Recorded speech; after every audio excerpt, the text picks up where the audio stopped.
Ito yung lumalaban. Repeater, ito yata yung repeater.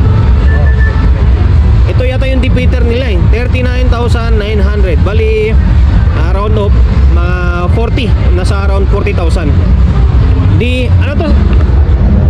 Bossing, ano to? 24? Ito yung repeater. Ito yung repeater nyo na 24. Okay, ito nga yung repeater. Repeater 24 to. Ibang unit naman ni Joson. In terms naman sa may sa may LED TV. May mga LED TV rin sila ni Bossing. Ayan o. Joson 32 yata to. 32, 43. Yan, bisa mayroon silang LED TV. Tapos sa mga mic nila, okay, dito. Mount Alps. Konti lang ho, maging kapilido ko na. Mga wireless ito. Tapos ito yung mga dewired nila.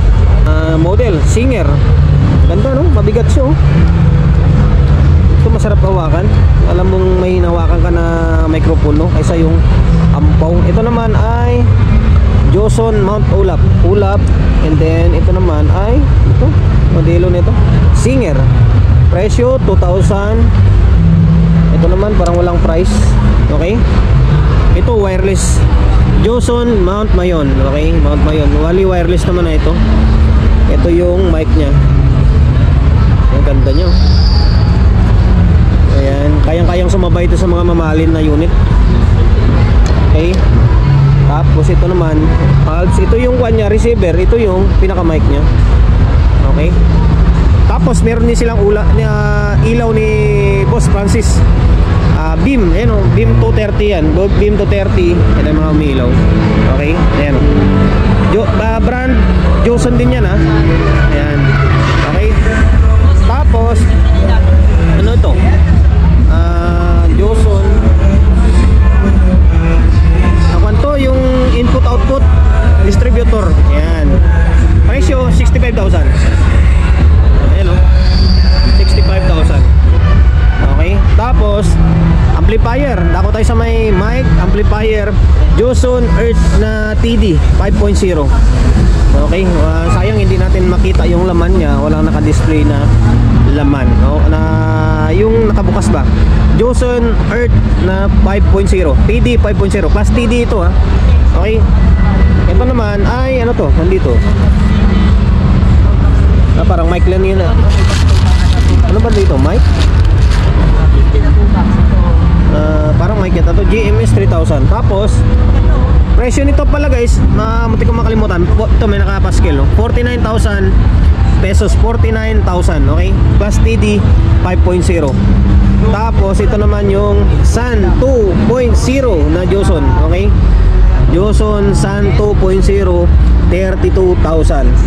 Sayang hindi natin na makita yung laman niya kasi hindi siya naka-display.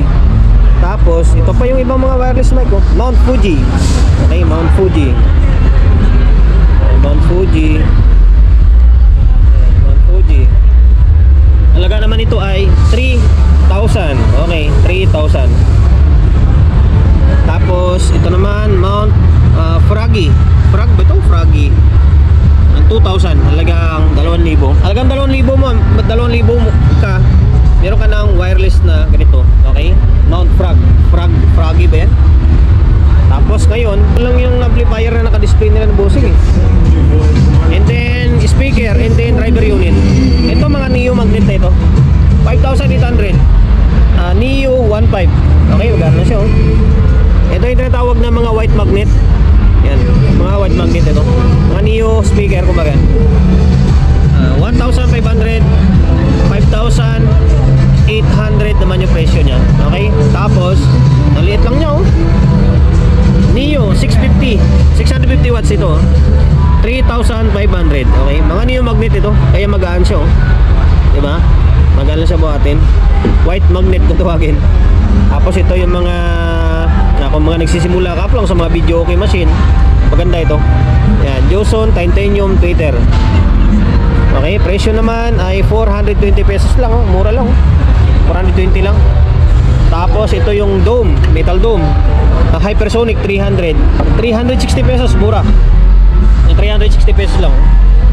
Tapos ito naman yung 1,000 watts nila na Joson BCD 1,900.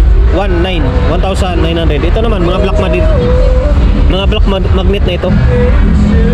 Ayan. Tapos ito neo magnet pa rin, 800 watts, 5,800. Joson neo magnet nga. Ayan, neo din yung 12. Okay, 5,800. Neo okay naman. Ito naman Digis na neo magnet pa rin, 5,200. Okay, 5,200. DJ Wesley John, Mad Live. Ito naman ay D8, 800 lang, mura lang, 800 lang. Okay, 4,200 naman yung Neo 6, size ito. Ito yung lumalaban. Depeater, ito yata yung Depeater. Ito yata yung Depeater nila 39,900. Bali, round up, 40, nasa around 40,000. Ano to? Bossing, ano to? 24? Ito yung Depeater. Ito yung Depeater nyo na 24. Okay, ito nga yung Depeater. Depeater 24 to. 4 mags, 39,900. Bali, around 40,000. Okay. Ito mga carbon na ito, 22,000, around 23, 1,500. Ay hindi, 15,000 na pa, 15,000 watts. 1, 2, 3, 4 mags din ito. Tapos naka-carbon. Ito naman is 15,000 na, 15,900, 15,000. Depeater na 4 mags. Okay, 10,000 naman ito, 10,000 watts. Okay, 10,000 watts. Ito naman ay 15,000. Pero D18, D15. Tapos ito naman ay 6,200 yung alagaan nito. Joson Battle, mid vocal naman ito. Mid vocal 6,200. Okay. Tapos ito 5,400. Mid vocal din 12. Okay, mga black magnet yan. O yan, ito yung setup ng speaker, and then amplifier nila ni Boss Francis. Tapos yung mga mic nila, and then yung ilaw nila, yung beam nila. Okay, ibang unit naman tayo.